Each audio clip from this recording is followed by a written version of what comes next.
안녕하세요. 뉴스와 사람들입니다. 대통령실이 민정수석을 부활합니다. 민정수석에 김주현 전 대검차장을 낙점했다는 보도도 나왔지요. 윤석열은 당선자 시절 민정수석실에 대해 사정기관을 장악하고 합법을 가장해 정적과 정치적 반대 세력을 통제하는 경우가 비일비재했고 세평 검증을 위장한 국민 신상 털기와 뒷조사를 벌여왔다면서 민정수석실을 폐지하겠다고 했었지요. 말은 이렇게 했으나 검찰 정권이 검찰을 통제하기 위한 민정수석실을 굳이 둘 이유가 없었을 것이고 법무부 장관에 한동훈을 두어 인사검증까지 맡긴 것 아닙니까? 이런 이유로 민정수석실이 필요가 없던 것이 다시 필요해진다는 것, 즉 폐지한 이유가 곧 설치 이유가 되는 것 아닙니까? 그러니까 사정기관을 장악해야 하고 합법을 가장한 정적과 정치적 반대 세력을 통제하고 세평 검증을 통해 국민 신상 털기와 뒷조사가 필요한 거 아니냐 이거지요. 팽당한 한동훈 대신 법무부 장관에 앉힌 박성재가 시원치 않은 모양이지요. 그도 그럴 것이 지난 3월 박성재 법무부 장관의 한 답변으로 그의 성향을 일부 엿볼 수 있습니다. 수사기관에서 동의를 해야만 출금지 해지를 하는 것은 아닙니다. 장관님, 이 적법성에 대해서 이제 다시 여쭤볼 수밖에 없는 게 이제 적법성이라는 부분은 네. 질문이 틀렸습니다. 네. 내가 무슨 위법을 했다는 겁니까? 자, 그러니까 자신은 전혀 윤석열 정권에 모든 걸 바칠 일 없다는 그런 느낌적 느낌이 아닙니까? 이어 정적과 정치적 반대 세력은 이재명의 민주당인 것이고 여기서 아이러니하게도 한동훈을 주축으로 한 국힘 내부 세력도 포함되겠지요. 또한 22대 국회가 그야말로 특검 국회가 될 것을 방어해야 할 판이니 검찰을 어떻게든 통제해야 하는 것인데 문제는 검찰뿐만이 아니라는 데 있습니다. 민정수석 출신의 조국 대표는 다음과 같이 밝혔지요. 신설될 대통령실 민정수석으로 김주현 전 법무부 차관이 거론된다. 박근혜 대통령 뒤에서 검찰 권력을 주무르던 유병우 전 청와대 민정수석 사단 중 한 명이다. 초조하고 불안해진 윤석열 대통령, 유병우 시즌2를 만들려고 한다. 위기에 빠진 윤석열 정권과 김건희 씨를 보위하기 위해 은밀히 수사기관을 조종하고 여러 법률적 방식으로 야당을 탄압할 것이다. 청와대 민정수석을 했던 나로서는 개탄스러울 수밖에 없다. 윤석열 대통령은 총선 민심을 외면하고 유병우를 총애한 박근혜 대통령의 길을 가려 하는가? 라고 일갈했습니다. 민정비서관이었던 이광철 변호사도 다음과 같이 밝혔지요. 이렇게 부활시킬 걸 그땐 왜 없앴냐고 묻는 건 부질없는 일이다. 대통령 비서실 조직은 대통령의 직무 보좌가 소임이니 없앴다고 혹은 다시 살렸다고 욕할 건 아니라고 본다. 문제는 왜 살렸냐다.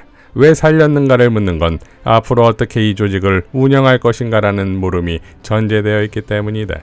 그 점에서 가장 걱정되는 것은 민심 청취를 명분 삼아 국정원 국내정보조직을 재가동하는 일이다. 국정원 국내정보조직의 부활은 민간인 정치인 사찰, 국정원의 정치 개입의 부활로 이어질 것이다. 국정원 국내정보조직의 대선 개입 수사를 한 분이 지금의 대통령이니 그럴 일이 없을 것이라고 보는 것이 일반적일 터이지만 원래 서 있는 곳이 다르면 보이는 풍경이 다른 법이다.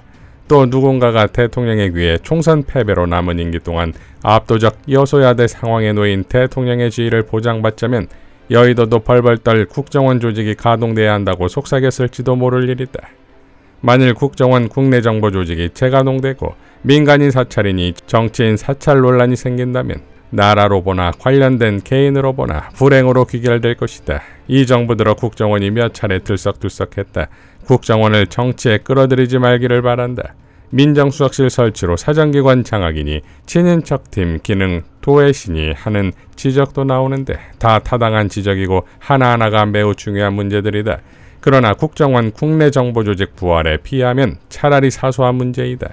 개정된 국가정보원법에는 조직을 설치해서는 직무 범위를 달하여 정치 관여의 우려가 있는 정보 등을 수집 분석하기 위한 조직을 설치하여서는 아니 된다고 명시되어 있다는 점도 환기하길 바란다. 대통령에 소속되어 대통령의 지시 감독을 받는 조직이니 대통령이 하지 말라면 안 하는 조직이 국정원이다. 국정원의 일탈을 막는데 가장 실효적인 것이 대통령의 지시 또는 지침이다. 라고 밝혔습니다. 자, 그러니까 영수회담 이후 진행되는 일련의 과정들이 민심을 대변한 이재명 대표의 꾸짖음도 아랑곳않고 아몰랑 마이웨이다 이겁니다. 회담 이후 진행된 유시춘 EBS 이사장에 대한 압수수색도 그 일부겠지요. 유시춘 이사장은 국회 기자회견에서 다음과 같이 발언했습니다. 우선 너무나 참담합니다. EBS는 그 어떤 정파적 유불리를 떠나서 우리의 청소년들과 국민들의 지적 수준을 높이고 교양을 풍요롭게 하는 콘텐츠 생산을 주 목적으로 하는 공영방송입니다. 저 자신 민주화운동의 경력을 갖고 있습니다만 단 한 번도 저희 어떤 정파적 유불리를 생각해 본 적이 없습니다. 그리고 제가 와서 그레이트 마인즈라든가 고향민국이라든가 청년들을 걷게 하기 위한 한국의 둘레길이라든가 이런 여러 좋은 콘텐츠를 생산하는데 진력을 했습니다. 그런 저에게 이런 정파적 적개심을 드러낸 데 대해서 참담하기 그지없습니다. 특히나 영수회담 직후에 EBS 창사 이래 한 번도 없었던 검찰의 압색이 이루어진 데 대해서 강력히 항의합니다. 공권력의 이런 부질없는 낭비를 멈춰주십시오. 국민의 결핍이 있는 곳에, 국민의 눈물이 있는 곳에 공권력은 작동되어야 합니다. 참담한 마음 그지없습니다만 저는 끝까지 국민권익위원회와 방통위원회, 검찰이 진행하고 있는 저에 대한 부당한 수사에 대해서 끝까지 진실을 밝히겠습니다. 저는 청탁금지법을 어긴 적도 없고 사적으로 유용한 적도 없습니다. 당당하게 저희 진실을 밝히고 부당한 공권력의 집행에 대해서 항의하겠습니다. 마지막으로 불경이 저희들에게 이렇게 가르칩니다. 권력은 눈 위에 새긴 발자국과 같다 했습니다. 그런데 지금의 정부, 특히 검찰은 권력을 마치 바위 위에 새긴 것처럼 행사하고 있습니다. 돌아보시기 바랍니다. 네, 줄이겠습니다. 전호영 역사학자도 다음과 같이 밝혔지요. 유시춘 EBS 이사장이 5명 식사 후 법인카드로 15만 2천 원 결제한 게 한도를 2천 원 초과했다는 이유로 검찰이 EBS를 압수수색했답니다. 윤 대통령이 수사권으로 보복하면 깡패지 검사냐고 했을 때 검사가 깡패보다 낫다는 뜻인 줄 알았습니다. 양아치도 2천 원 가지고 생사람 잡겠다고 폐악 부리진 않습니다. 라고 일갈했습니다. 유시춘 이사장 건에 이문정 검사도 등판했습니다. 이문정 검사는 다음과 같이 밝혔습니다. 2022년 12월 NCCK 인권상 특별상을 받았는데 EBS 유시춘 이사장님이 축하 꽃바구니를 보내주셨지요. NCCK 인권상은 국가인권위원회에서 꼭 챙기는 큰 상인데 국가인권위원회 상임위원 출신인 유 이사장님이 대학 후배이자 현직 검사로 상을 받는 제가 많이 대견하셨나 봅니다.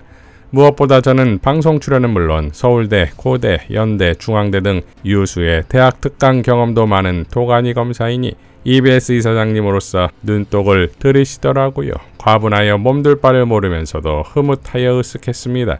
문재인 정부에서 임명된 기관장들이 윤석열 정부 들어 고초를 겪고 있는데 유 이사장님 역시 그때 제게 보낸 꽃바구니 등이 문제가 되어 검찰 수사 의뢰되어 최근 압수수색을 당하고 방통위 해임 의결을 앞두고 있어 꽃바구니 수령자이자 검찰 구성원으로 미안해서 몸둘 바를 모르고 있어요. 얼마 전 이원석 검찰총장에 대한 감찰을 법무부 감찰 담당관실에 요청했습니다. 이원석 총장이 2008년 법무부 법무심의관실에 근무할 때 민사법령을 담당하여 알게 된 농협 관계자분들을 2024년 4월 8일 대검으로 초대하여 식사 접대를 하였는데 검찰 내부망 검찰총장 게시판에 사진과 소개글이 올라왔더라고요.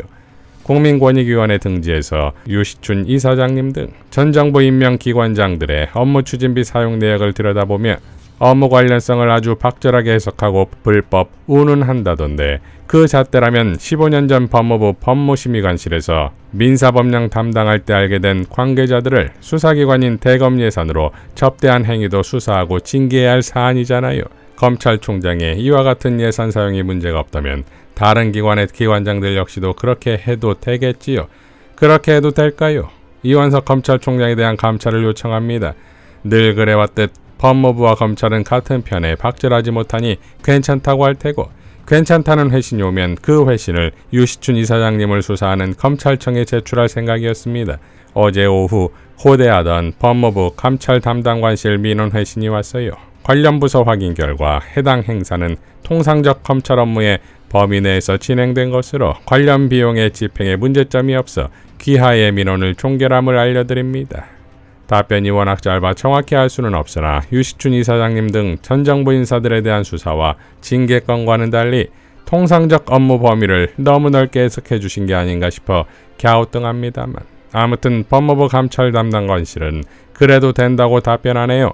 압수수색과 징계가 횡행한 엄혹한 시절인데 고초를 겪고 계신 분들에게 도움이 될까 싶어 법무부 감찰 담당관실 답변을 널리 공유합니다. PS, 저도 이명박 정부 시절 이원석 선배와 같이 법무심의관실에 근무했는데 그때 업무상 알게 된 보건복지부, 법제처 등 타기관분들과 아직 연락하고 지내고 덜어 만나는데 수사비 카드로 계산하지 않았고 법무부 감찰 담당관실 회신에도 불구하고 앞으로도 하지 않을 생각입니다. 저는 이문정일 뿐 이원석이 아니니 다시 박절하게 해석할 때고, 검사 선서에 나오는 스스로에게 더 엄격한 발언검사라면 유시춘 이사장님 등 현 정부 기관장들에게 같은 잣대를 들이대야 한다고 생각하니까요. 라고 일갈했습니다. 조국혁신당의 조영우 정무실장도 다음과 같이 밝혔지요. 협치 신용 이후 용산이 갑자기 야당과 만난다고 하길래 이상했습니다. 여기저기서 협치를 한다는 등 민심을 듣겠다는 등 떠들길래 갸우뚱했습니다.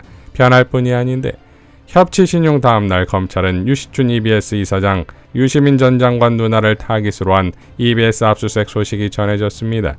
내쫓기 위한 수사 명분이 너무 허접, 법인카드 시즌2, 그리고 민정수석실 부활이 임박했다는 보도가 나왔습니다. 친인척 감시 기능은 빠짐, 흔들리는 검찰 등 권력기관 다잡기용, 친일구구 비서실장 임명에 이어 여당 원내대표엔 찐윤 돌격대장이 무투표 당선되는 분위기라고 합니다. 모두 협치 신용 이후에 벌어지고 있는 일입니다. 걱정입니다. 라고 밝혔습니다. 자, 결국 영수회담은 블러핑일 뿐 전쟁하자는 것이자 막장이라는 거 아니겠습니까? 이러니 대한민국을 더 망가뜨리기 전에 민중의 힘으로, 민중의 권한으로 검찰 독재 정권을 무너뜨리는 것 말곤 방법이 없다 이겁니다. 민중의 뜻을 올곧게 고스란히 받든 이재명 총사령관과 조국 선봉장, 그리고 협치가 아닌 민치의 추미애 국회가 무능과 무도의 검찰 독재에서 대한민국을 구해낼 것입니다. 이상 뉴스와 사람들이었습니다. 시청해 주셔서 감사드립니다.